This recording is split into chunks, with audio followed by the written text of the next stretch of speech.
The gospel today begins with saying, a great crowd were traveling with Jesus, and he turned and addressed to them. And we know the rest of the story, how he challenges them, how he asks them to be disciples. So who were those crowd who were following him? Why he was making that difference to step up being a disciple? The great crowds who were following Jesus were people who saw him working miracles. They saw him healing people, saw him multiply bread and feed people, heard about that he walks on the water, and a lot of other things. And the crowds were following him, around him, on his way to Jerusalem, were people maybe with curiosity. Maybe they wanted to see another miracle, or themselves wanted another miracle, touched the Lord, touched by him. Or they wanted a protection. They wanted to see what he is going to be, the Messiah, the Redeemer, the King, how he is going to conquer Romans and restore the kingdom, Davidic kingdom for them. Or they wanted simply to know more about him. So he knew people, the crowd following him, had to go deeper than that. Because once they are satisfied with whatever needs they came to follow him, will disperse after they have been satisfied with things. So Jesus tells them, there's a difference between being one in the crowd following him and to be his disciple. Not everyone automatically become a disciple because they are around. That costs something. You pay for it. You work on it with your life. I heard the story about Yakov Smirnov, the Russian comedian. When he came to America first, his experience here when he went to shop in the grocery store. And he saw milk powder, and he was told, you pour hot water into milk powder, then you get milk. And he also saw orange juice with powder. Like somebody told him, pour water into orange juice powder and you get orange juice. And he said, I saw baby powder. And he thought, you pour water on the baby powder and you get baby. And he realized, he said, that doesn't work that way.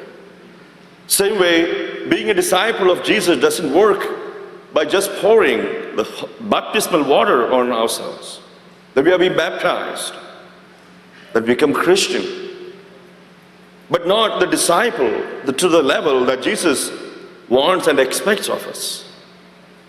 That's why the rest of the gospel today, he tells them, I just don't want you to be the crowd following me, but the disciple.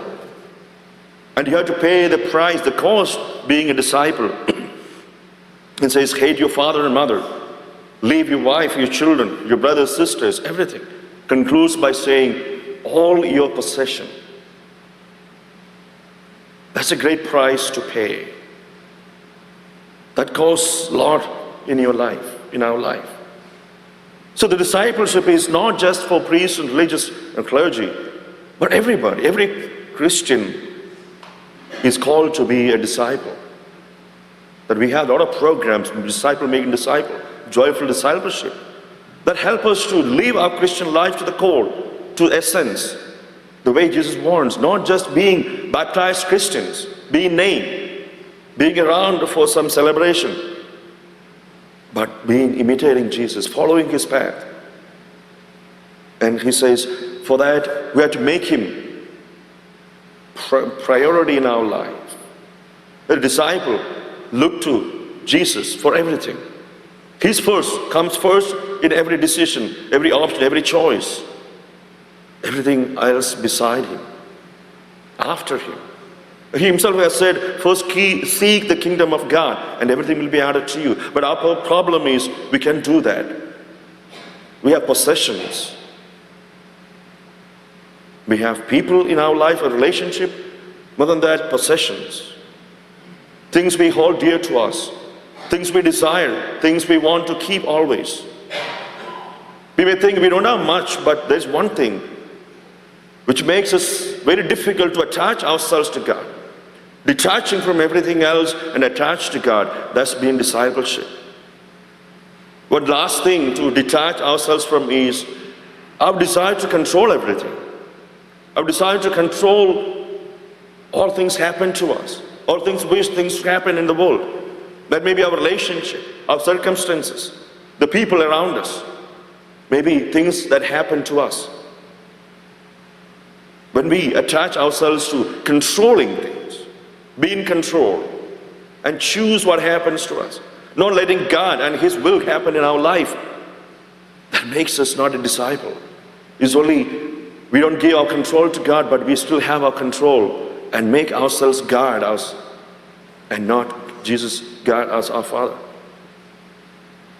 The possessions that we need to sometimes to detach from is that mentality to control. And we know things don't happen in our lives as we wish, as we control. Look at our birth. It doesn't happen. It didn't happen as when and where and how we wanted it. Same way, passing of time. It happens, not with our control. At the end of it comes not with our control, not as we imagine engineering it. But God is in control. But we try to keep it for ourselves. There is a struggle going on always in our life. That we want to be in control, and that's one of the reasons we're not happy. We're disappointed, we're depressed. Even when we want to be holy, we think we are leaving ourselves in the loving hands of God. No. It's a kind of way of controlling. That I can control my sins, I can control my emotions, I can control my situations. That I am no longer susceptible to temptations. But desiring to be holy, to be saved is good. But with the mercy and grace of God, not as I control them. So that way, detachment from things control us. To attachment to God, that God may control us. As verse 15 tells us, we need a wisdom. And that wisdom is beyond us. God's counsel, God's understanding. That's why we need to open ourselves to. Only then we know how to abandon ourselves to the Lord, to know the ways of discipleship. That's why second reading St. Paul is sending Onesimus back to his master, to Philemon. He was trying to free himself, running away from his master. He says, no, go back to your master, and master will do things for you. That's what we need to also, being a disciple, abandoning into the loving will of God. He controls, and we be free in that way. And freedom, we have peace. And so Jesus tells us, challenges us, be the disciple, pay the cost. So today, as we listen to this word, reflect in our lives, what are those attachments that we do have that we need to detach from and attach ourselves to God so that we experience inner freedom and peace.